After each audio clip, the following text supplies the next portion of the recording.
Well, hey there, everybody. Thank you for tuning into this episode of the Hidden Entrepreneur Show. And I love these kinds of episodes, as I've mentioned before. And by these kinds of episodes, I mean one where I am in studio, face to face with a brilliant entrepreneur. Today is no different. I'm sitting here right now with Jim Caruso. What's going on, Jim? How are you? Thanks for having me. Absolute pleasure. You are the founder of Apollo Program, which we're going to get into, but I want to jump right to something that took place. Our sound technician asked you to move a little closer to the mic, and you solved that problem very efficiently by just dropping the armrests of the chair so they would fit under the desk. And I want to make that point that isn't that a required strength of an entrepreneur? Yeah, I mean, and I would say beyond that of anyone these days, but more acute. I'm with you. More acute in an entrepreneur, ship culture. At the end of the day, people ask what I do, and I say solve problems, right? And how fast and how well you do that, I think is part of it. And then the second part is how well you communicate it. Is that a muscle? Is that just something that, like, how to solve problems? Do we cultivate that by figuring out what our own version, like what problems we are required to solve day in and day out and strengthening that? Yeah, I think so. I mean, I think a lot of it is environmental. I think a lot of it is, having the freedom to go do what you need, to have the ability to, figure out how to solve things on your own, not be, you know what I mean? I think that's part of it. I think the other part is that it's not easy, right? It's something, to your point about it is something you have to work at to strengthen, right? It's not something where, you come in the morning, I see a lot of people, and there's not good or bad, but you have their list of 10 things and you kind of check them off, right? And that's a very linear way, right, of approaching things. And I think a lot of the way that most of the education, everything else, not to make it so big, but that's kind of how we're trained, right? Is, you've got these things in front of you, you knock them out, and it's obviously much more complicated than that, right? You're going to have things come up that you never envisioned. You're going to have problems that, you didn't even know you had to solve, right, arise. And I think it's all part of that kind of reading and reacting to all those things that separates out a lot of people that are, different levels of success. So keeping down this path, it seems like the entrepreneur, the business owners, their part is a fewfold, right? It's assessing that, oh my goodness, there is a problem that needs to be solved, right? Admitting that you have the problem, right? Which sometimes they're not, right? They're going to turn a blind eye for whatever reason. So first you have to understand that there is a problem to solve. Then you almost have to figure out, okay, am I solving it or am I delegating, right? Or am I getting somebody else to solve it? Is that the next step? Yeah, absolutely. I think, you listed in that loaded statement that you just had, you unpacked like 20 things that, that happen, right? Which I've seen is, one thing I talk about a lot with people, right, is reading and reacting, right? So I think most of the time you see this in sports. I think more than anything is that, people go, well, how are these coaches or these teams successful and these aren't? And more times than not, I find, there's talent. You have to have talent. But beyond that, the ones that, and the teams that tend to do better, I've always seen this kind of commonality, which is they have a system, in place, they have a game plan, but they're willing to change it, to throw it out, to upend it, whatever it is. They're willing to operate, within the guidelines of what they have and what they went into the thing with, but realizing if things aren't working, if things aren't going their way, they're going to pivot and they're going to change and they're going to move in a different direction. It sounds simplistic, but you'd be surprised how it's very, I think, atypical and not so much of a natural thing. People kind of want to go in with the plan they had, convinced it's going to work, and just kind of keep working till it works, as opposed to saying, listen, this is what's happening. We got to read the situation and react. And maybe it might cause for a minor, course correction or a very large one. And then the second part of what you said is spot on, which is, you can't scale yourself, right? So you can only scale yourself so much, I should say. So you've got to figure out how to get other people and put those people in the right position to do the right thing, right? And very simply do the right thing, but also then obviously be successful in doing it and empowering them to do it. So, most of my job, I always feel, is so much me kind of coming in and helping, obviously, read a situation or problem solve. But then, I've got to then be able to say, hey, this needs to now happen, and these are the people who need to do it. kind of me and move on to the next thing. So let's talk about Apollo Program, which is your company. Yep. What problem are you solving and for who? Yeah, sure. So we solve a pretty large, somewhat, you could always say nebulous problem, but one that faces all brands, right, and all marketers, which is how do I create the most relevant possible communications, whether those be advertising, whether it be content, whether any communication or outreach to consumers. How do I create incredibly relevant content to put in front of people that's going to make them want to work with us or buy our product or purchase our service, right? And the approach that's kind of different from how we take the approach is that how could you hope to be relevant in your communications if you don't know anything about the people you're speaking to? So we're talking about marketing? Correct. Yeah, marketing. Okay. So writ large, marketing strategy, developing communications plans, content, creative development, media strategy, media plans. How do I take a business and figure out where, when, and how to place my dollars when it comes to my marketing decisions, based not on what I want to do and where I want to communicate, but based on what people want to hear from me, what's going to be most relevant to them, and using that as a lens by which you ultimately will be more successful if you're more relevant, right? And you've created a better connection with consumers. So if I bring you on to work with me and my company for that end, you don't just say, you need video. That's what you need. Right. Just blind, like video's all the rage today. You got to make more video.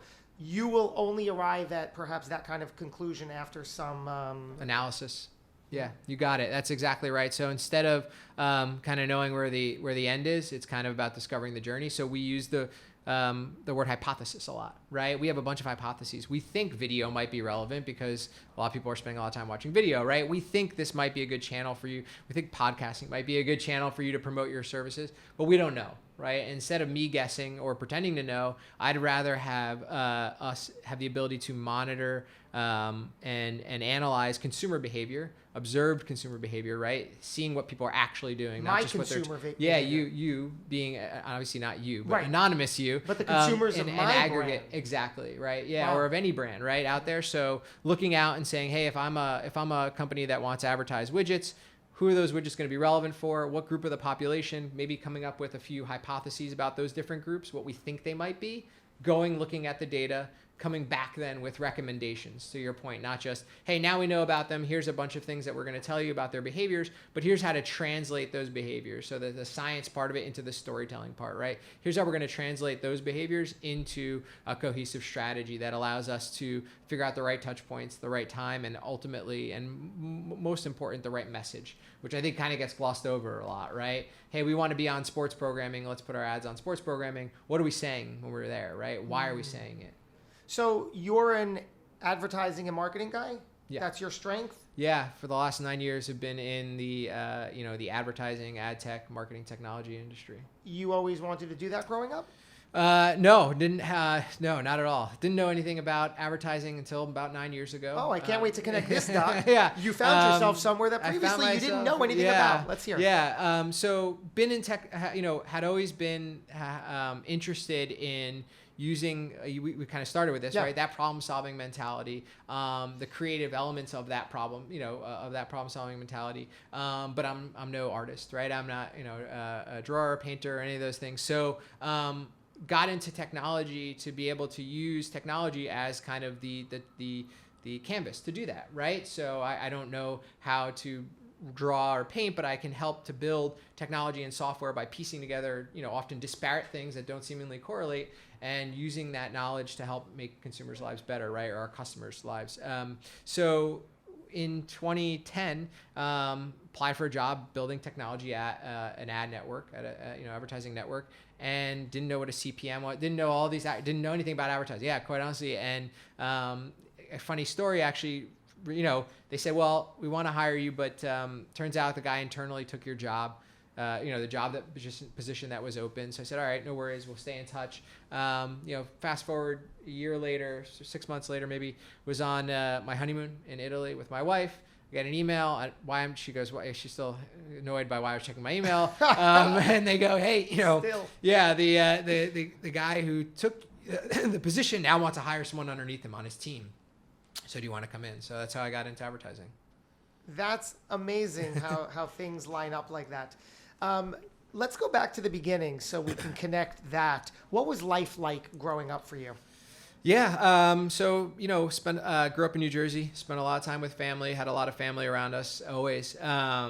My parents got divorced when I was about 7 years old. My dad moved out to California at the time, so it was me and my mom at home. And I was an only child, so spent a lot of time, playing on my own, obviously with friends and family as well. But it was, that's kind of how I grew up. Yeah. What did you begin to tell yourself about the world around you because of those circumstances and how you found yourself living?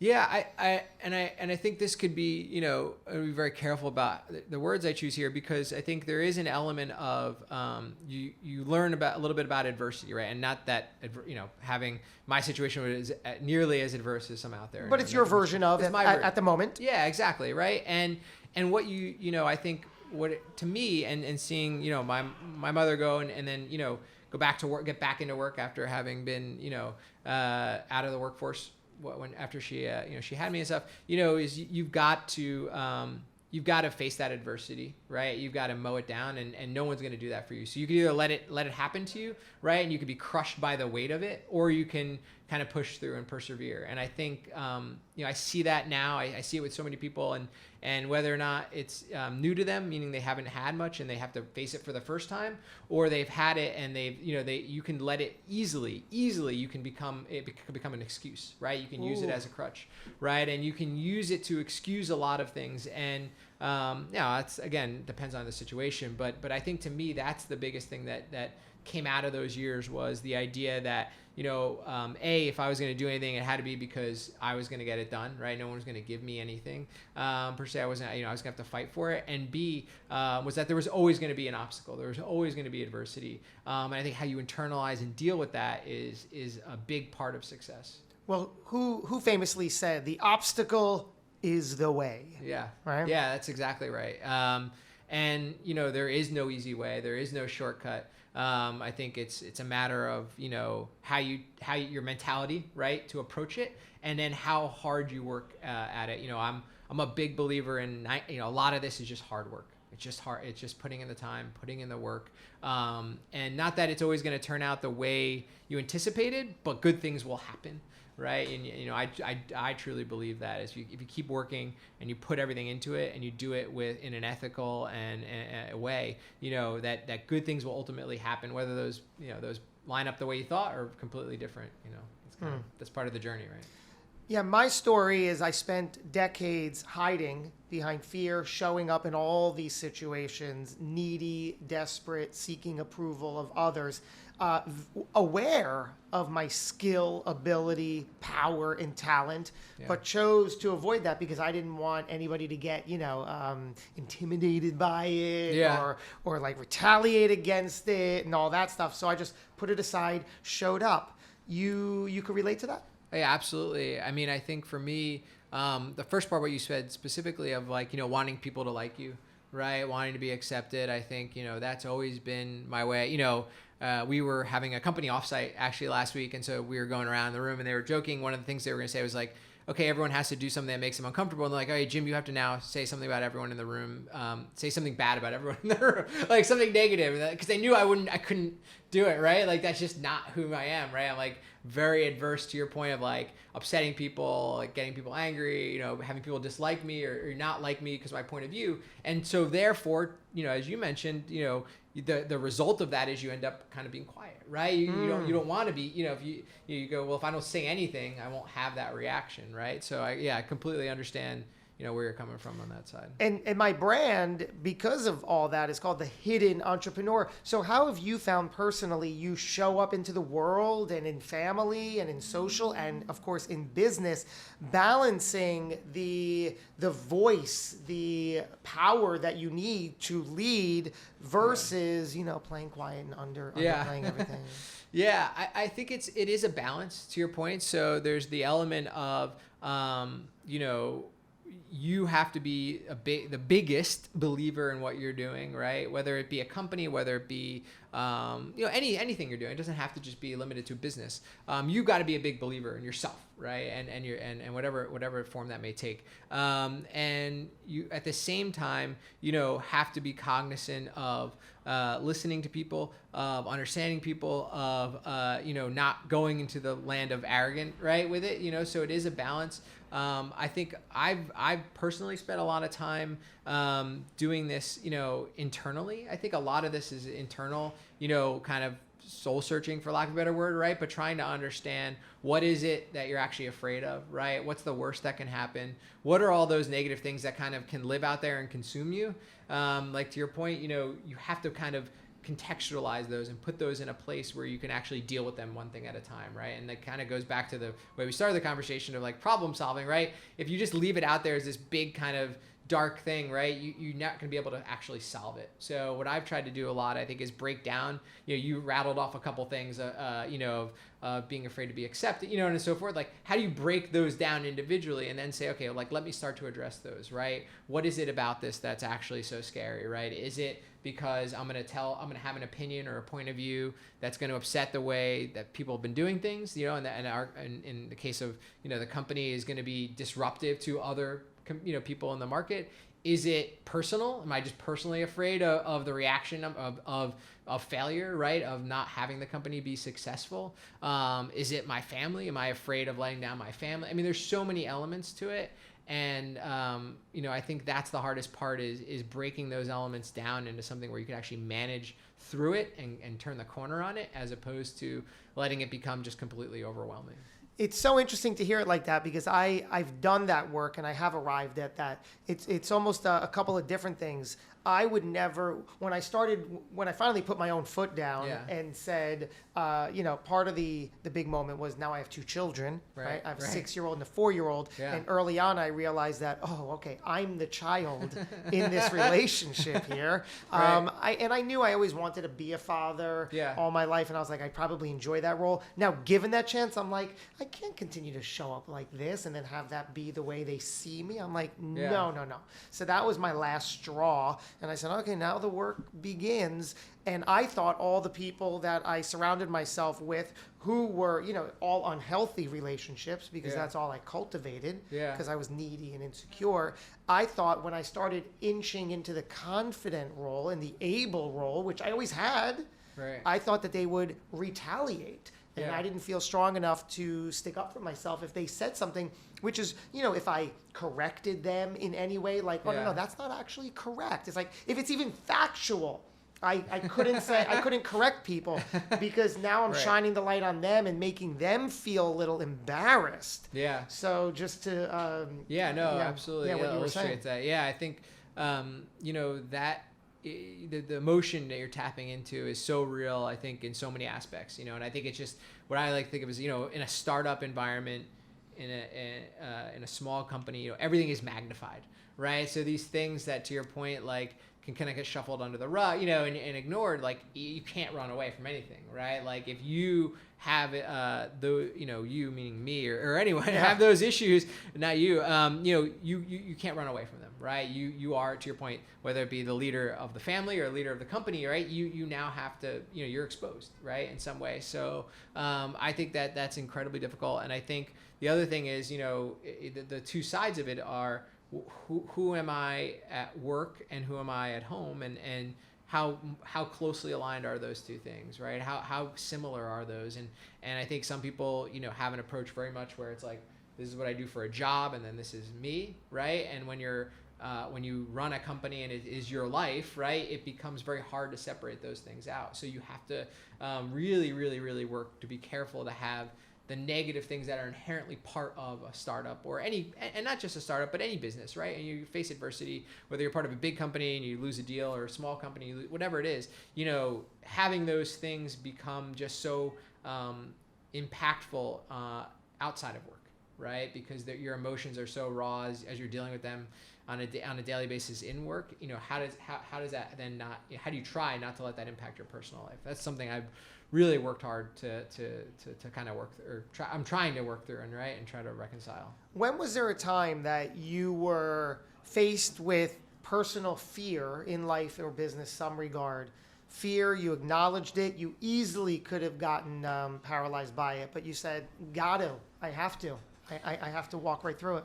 Yeah, I mean, I think that, it's honestly happens like every other day, I feel like, at our company, because there's these things where, the loss of a big deal or a bad email from a client. I mean, these things that are, again, so magnified when you're walking such a tightrope, right? To try to get the business to a place, to grow it and to be successful. Any one of those things can knock you off the line, right? And you put a lot of time into a big pitch or whatever it might be, you don't win it. You've got, that could be debilitating. And I've seen it happen to other people, and I've seen it happen to other companies where, those kinds of things can then just disrupt everything. And you've got to, and I've had to do this, like I said, over the last few weeks and months, always continually try to just keep things in perspective, and I know it's a kind of a cliche saying, but it's so true, right? It's these things are things that are going to happen inevitably, and it's about how you deal with them, how you overcome them, and especially when you have others around you and other people relying on you to overcome them. I think it just puts that much more pressure on it. But the flip side is that you can't let that pressure. You also can't have it be where you're the person dealing with that pressure, right? There's a reason why you've hired other people or have family or friends or whatever it is, and those people. And it's kind of interesting. It relates back to your point in a way, which is it's almost like that fear of making your problems other people's problems, right? That's a very inward perspective, right? Where in reality, like you were saying, I think and getting to and alluding to in your point was no, actually other people are, it's a reciprocal thing, right? They have things, they're bringing their problems and issues to you, and they're looking to you for advice, and you can do the same. You can do the same and not have them be like, oh, why is, I don't need to deal with his issues, right? Yeah. Your company, Apollo Program, yeah. One of the main objectives is to help the companies arrive at these specific data points of their audience, their consumers. Yep. Not everybody has that ability to hire a company like you. So what's the importance of that to even the just starting out entrepreneur, somebody, just knowing their market, right? Is that the deal? Yeah, it is. So, and I think there's two elements. I think there is the element of, at a high level, put Apollo to the side for a second, customer-driven development, right?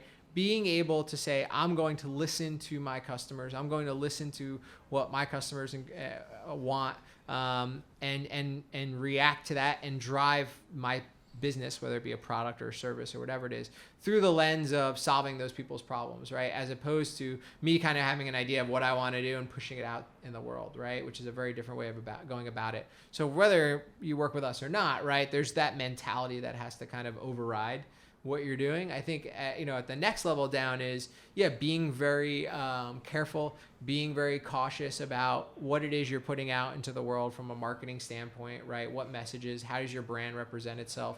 What are the tools in which you're doing that, and being thoughtful in all of those decisions, right? I think at the end of the day, while we like to think, we're helping accelerate and really, help people master some of those things because of the view that we have and the data that we have and the platform that we've built and the technology, there's a lot of steps to get there, right? And it starts with kind of the right mentality, and then it also starts with a very thoughtful way of approaching this thing, as opposed to hey, just because I have all these tools, right? Just because I can advertise on Facebook or Google, whatever it is, just because I can do all those things doesn't mean it's the right thing, right? And that's more of a philosophical thing than a technology thing. So let's talk about what's the phrase?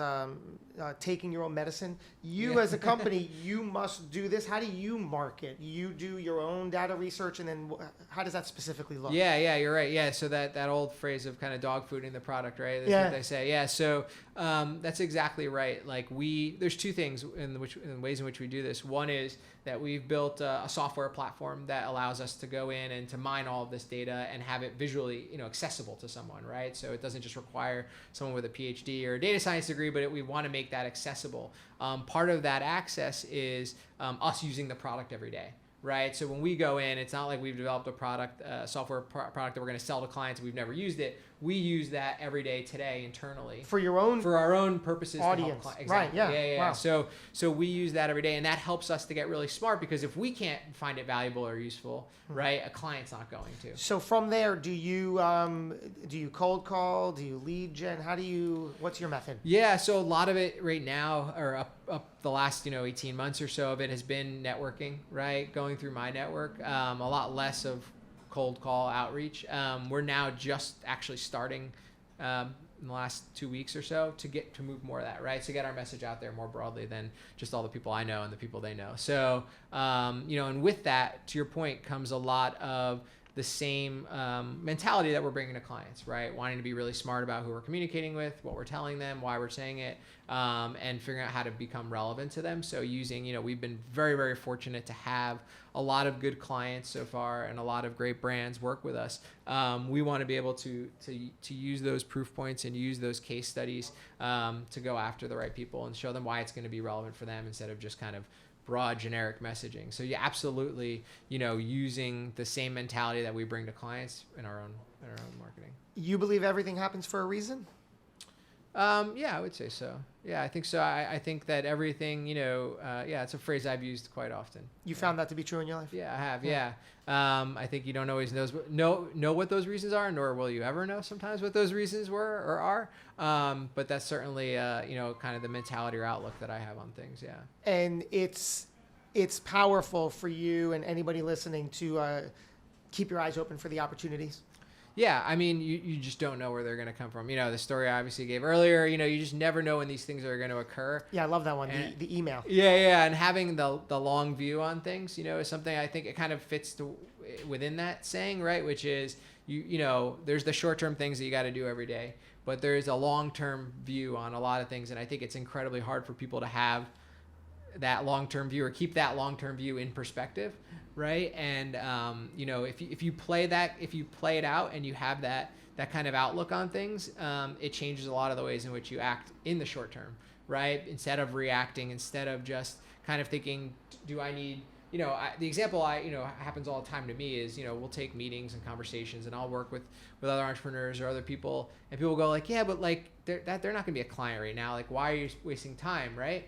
And the answer is like, yeah, they may not be now, but in a year, and if their business is incredibly successful, who do you think they're going to call first, right? And that's just a business thing. That's not even a bit, that is a very thing of like, oh, that actually might help the company.